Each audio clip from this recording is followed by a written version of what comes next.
You need a prenup. Everyone does them now. If someone gets offended by it, there's probably a bigger question, to be honest. Personal guarantees? Yeah, they're a necessary evil, I think, because people aren't going to get their finance without them. Yeah, see if we can. There's That a will still case work. where you can write it on an eggshell. Testamentary dispositions can be written in any way. One of your specialisations is asset protection. How does that come into it from both a personal and a commercial side? Well, that comes back to the structures you can put in place to protect your personal assets, but it also is around, I guess, who you want to have them when they die. Yep.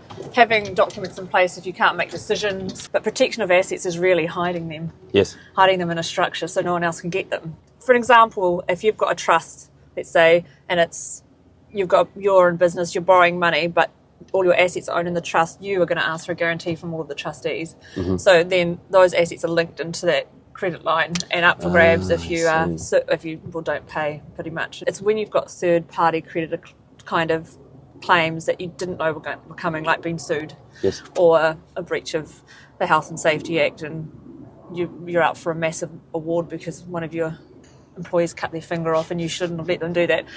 Is law quite male dominated? Not anymore. No? I think in the more senior roles it is, because there's natural attrition in women through family and choices, but it's definitely getting to more female dominated profession. Yeah, when I first started, it was definitely, I felt like the minority, but not now. Every time we kind of advertise for a job, Yep.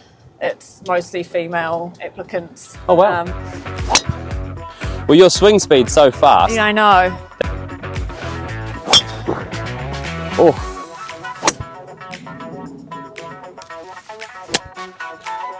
Lovely shot. Oh, lovely putt. So we talked about trusts and implementing them, making sure the structure's all right. As your business starts growing and you start bringing on new employees, is that something that you have to consistently update and change? I think that all documents or structures are a living thing. So you have to review them, you've got to manage them properly, you've got to administer them properly. As your business grows, the structures don't necessarily change, but your asset pool might. But otherwise, once you've got it in place, you might form more companies, you might form a trust for a specific purpose, depending on what you're doing, but your core structure will stay the same for your business life, I think.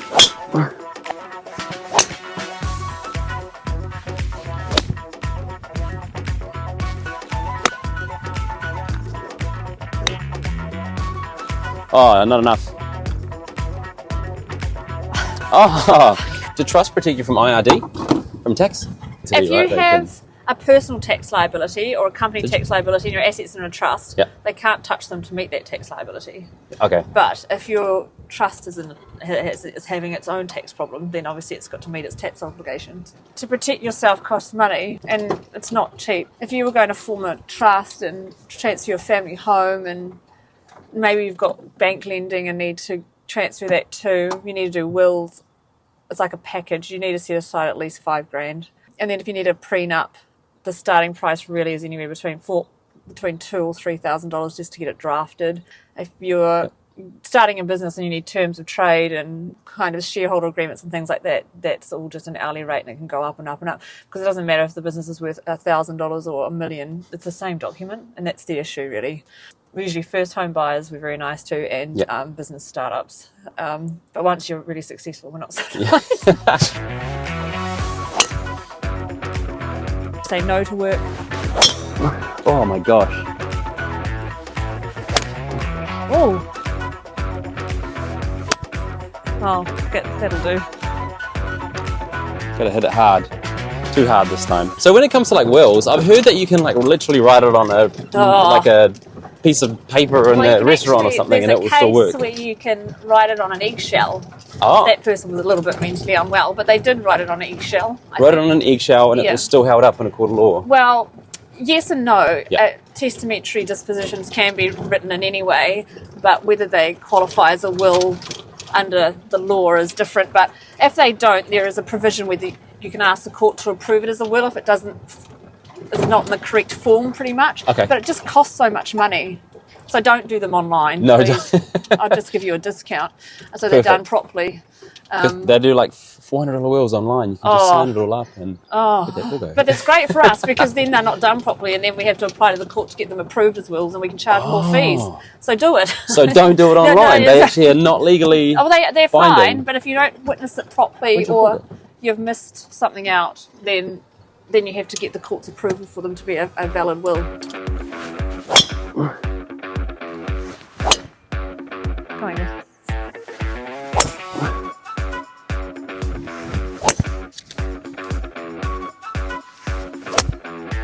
What a shot.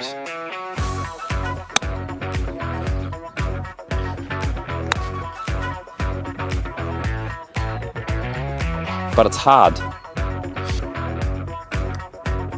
Look after stuff. Before you go, do you have any examples of situations where clients were not protected? All the time.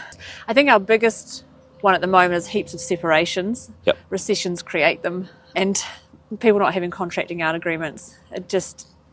The cost of it is insane, and the litigation goes on and on and on and on and on. So you get a lot of claims against estates when parents kind of die or things like that. We've had one recently where a grandchild made a claim against a grandparent's estate and won. Oh, wow. Yeah, which is very unusual. Yeah, but we've had some positive things too. I had a client recently, we told them what to do about 10 years ago, like you need to do terms of trade, set up a trust, form your company. We need to get patents and a whole bunch of copyrights done for a product he created. He did it all. He spent about $100,000 and he didn't have it. And he said to me the other day, he's used every single piece of paper. Wow. Yeah. I was like, thank you for listening. Yeah. Not everybody does. No. Say thanks. Thanks, Alice. Oh. No. Thanks so much for coming today, Alice. Really appreciate the time. Thank you. I hope that I can provide a little bit of information, hopefully help a few business owners and people getting into the industry. Last tip that you would give to people? Just do something. Yes, I love that. And get a good advisor.